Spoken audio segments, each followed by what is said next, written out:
அனைவருக்கும் வணக்கம். நம்ம அனைவருமே உலக முட்டாள்களாக இருக்கிறதுனால, அறிவியல் போர்வையில் மக்களை மேலும் மேலும் முட்டாள்களாக்கி, தனக்கு தெரியாத விஷயத்த கூட என்னமோ எல்லாம் தெரிஞ்ச மாதிரி, ஒரு யூகத்தின் அடிப்படையில் உருட்டு கதைகளை உருட்டி விட்டுட்டு இருக்கிறது தான் நாசாவினுடைய முக்கியமான பணி. இது எப்படி ஆதாரம் இல்லாமல் இப்படி சொல்கிற அப்படின்னு கேட்கலாம். உண்மையிலுமே சிந்திக்கும் ஆற்றல் உள்ள யாருமே அவனுக்கு சொல்கிறத ஏற்றுக்கவே முடியாது. அதை எந்த விதமான 1% கூட உண்மை இல்லைங்கிறத இப்போ இந்த செவ்வாய் கிரகத்தில் கடல் இருந்ததா சொல்லி அதனுடைய ஃபோட்டோவை எடுத்து போட்டிருக்கிறேன் அப்படின்னு சொல்லிட்டு அதுக்கு ஒரு பேரை வச்சு பாத் டப். இவனுக்கு பார்த்தீங்கன்னா எப்போ பாரு இவனுடைய ஆராய்ச்சி பூரா டாய்லெட்டுக்குள்ளே தான் இருக்கும். பாத் டப் எங்கே இருக்கும்? டாய்லெட்டுக்குள்ளே தான் இருக்கும். அதாவது குளிக்கிறது, இந்த மலங்கழிக்கிறது, சிறுநீர் கழிக்கிறது, இது போன்ற விஷயங்களை தான் அறிவியல்னு போட்டு மக்களை கேலி கூத்து பண்ணுறானுங்க அப்படிங்கிறது தெளிவாக தெரியுது. நாசாவினுடைய ஒவ்வொரு ஸ்டேட்மெண்ட் எடுத்து பாருங்கள், அதில் கக்கூஸ் இல்லாமல் எந்த ஒரு ஸ்டேட்மெண்ட்டும் வரவே வராது. அடிப்படை ஆதாரமே அவனுக்கு அந்த புத்திய கக்கூஸ் புத்தி தான் அப்படிங்கிறது நம்ம தெளிவாக தெரிஞ்சுக்கணும்.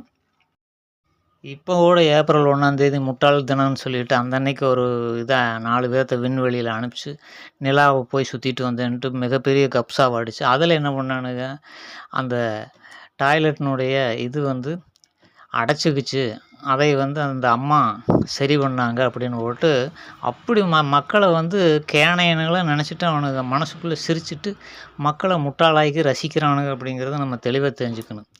எவ்வளோ பெரிய விஷயத்தை எப்படி செய்ய வேண்டிய விஷயம், அதை செய்ய முடியாத விஷயங்கிறது அவனுங்களுக்கே தெரியும்.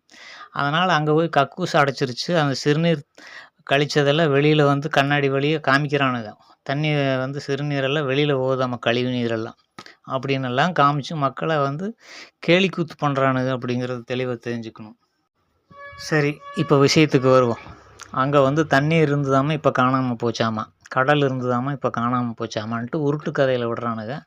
முதல்ல தண்ணீர் உருவாகிறதுக்கு ஆக்சிஜன் வேணும்.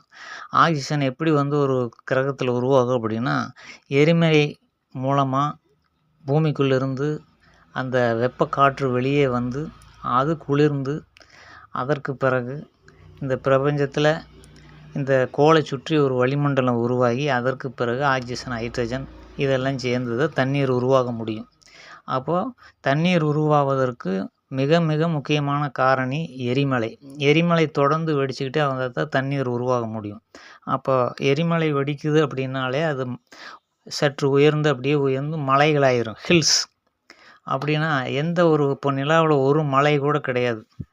எந்த ஒரு உயரமான பகுதி நிலாவில் இல்லாதனால தான் அங்கே தண்ணீர் இருக்கிறதுக்கான வாய்ப்பே கிடையாது. இந்தியா ஆராய்ச்சி பண்ணி சொன்னாலும் அது தவறு தான், புருடா தான் அப்படிங்கிறத நம்ம உறுதியை தெரிஞ்சுக்கணும்.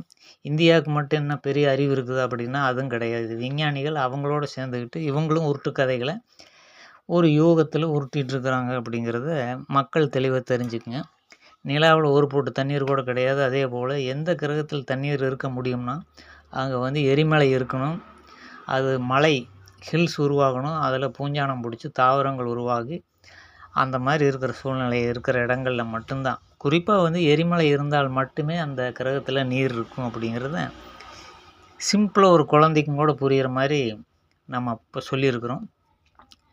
அதாவது உயர்ந்த மலைகள் எவரெஸ்ட் மாதிரி மலைகள் இல்லாட்டியும் ஓரளவுக்கு உயர்ந்த மலைகள் இருந்தால் மட்டுமே தண்ணீர் அங்கே ஒரு கிரகத்தில் உருவாக முடியும். எந்த கிரகத்துலேயும் மலை இருக்கிறதுக்கான எந்த ஒரு ஆராய்ச்சியும் இது வரைக்கும் சொல்லப்படவில்லை. அப்படி ஒரு புகைப்படங்கள் இது வரைக்கும் வரல. செவ்வாய் கிரகத்தில் மழையே கிடையாது.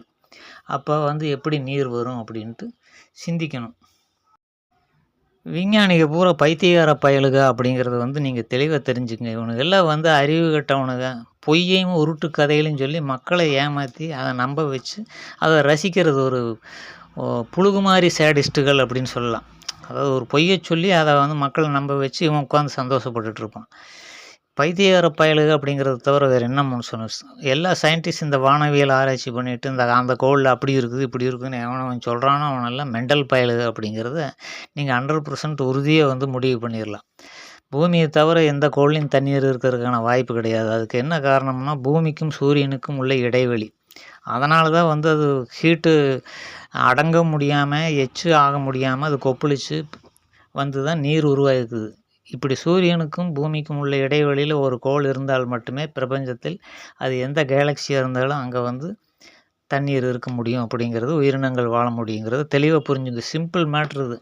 இதுக்கெல்லாம் ராக்கெட் விட்டு ஆராய்ச்சி பண்ண வேண்டிய அவசியமே இல்லைங்கிறது தான் உண்மை. இதே நம்ம பூமி வந்து ஒரு 10 லட்சம் கிலோமீட்டர் சூரியன்லேருந்து தள்ளி இருந்திருந்தால் ஒருபோதும் வந்து பூமியில் நீர் தோன்றுவதற்கான வாய்ப்பே இல்லை அப்படிங்கிறத புரிஞ்சுக்கணும்.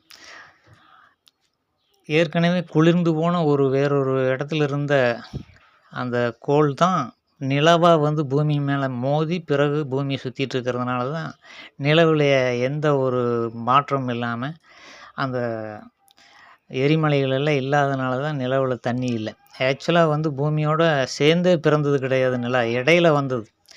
எப்போ வந்து சுமேரிய நாகரிகம் இந்த நாகரிகங்கள் எல்லாம் இடம்பெயர்ந்து பாலைவனமாக ஆச்சோ, அந்த அரேபிய கண்ட்ரீஸ் மற்றும் கஜகஸ்தான் இங்கெல்லாம் வந்து எப்போ பாலைவனம் அந்த காலகட்டத்தில் தான் நிலா மோதித்தான் இந்த பாலைவனங்களே உருவாகிருக்குது அப்படிங்கிறத புரிஞ்சுக்கணும். அதனால் நிலவுக்கும் பூமிக்கும் சம்மந்தமே கிடையாது. அது எங்கேயோ இருந்து வந்து பூமி மேலே மோதி பிறகு பூமியை சுற்றிட்டு இருக்குதுங்கிறது தெளிவாக புரிஞ்சுக்கணும். நிலவோடு சேர்ந்து பிறந்திருந்தால் கண்டிப்பாக அங்கேயும் வந்து இந்நேரம் தாவரங்கள் மனிதர்கள் இருந்திருப்பாங்க அப்படிங்கிறத புரிஞ்சுக்கிட்டு இந்த பைத்தியக்கார பயலுக்கு சொல்கிற கப்சா கதைகளையெல்லாம் நம்பாதீங்க. எதுவுமே உண்மை கிடையாது. பூமியை தவிர இந்த சூரிய குடும்பத்தில் வேறு எங்கேயும் உயிரினங்கள் வாழ்வதற்கான குறிப்பாக வந்து ஆக்சிஜன் நீர் இருந்தால் மட்டுமே உயிர் வாழுங்கிறதுனால இந்த சூரியன் நம்ம வாழக்கூடிய இந்த சூரிய குடும்பத்தில் இருக்கிற எந்த கோள்லேயும் எந்த ஒரு எரிமலையோ மலையோ கிடையாது பூமியை தவிர அப்படிங்கிறது தெளிவாக புரிஞ்சுக்குங்க. இவனுக்கு விடுற கப்சாவையெல்லாம் நம்ம சிரிச்சுட்டு ஒரு புறந்தள்ளிட்டு போகிறது தான் உண்மையிலுமே அறிவுக்கு உகந்தது அப்படிங்கிறத நான் சொல்லிக்கிறேன். நீங்களே யோசிச்சு பாருங்கள், எரிமலை இல்லாமல் நீர் உருவாக வாய்ப்பே கிடையாது. இவ்வளவு பேசுகிறானுங்கள விஞ்ஞானி, அவனுங்களுக்கு தெரியுமான்னா அவனுங்களுக்கே தெரியாது.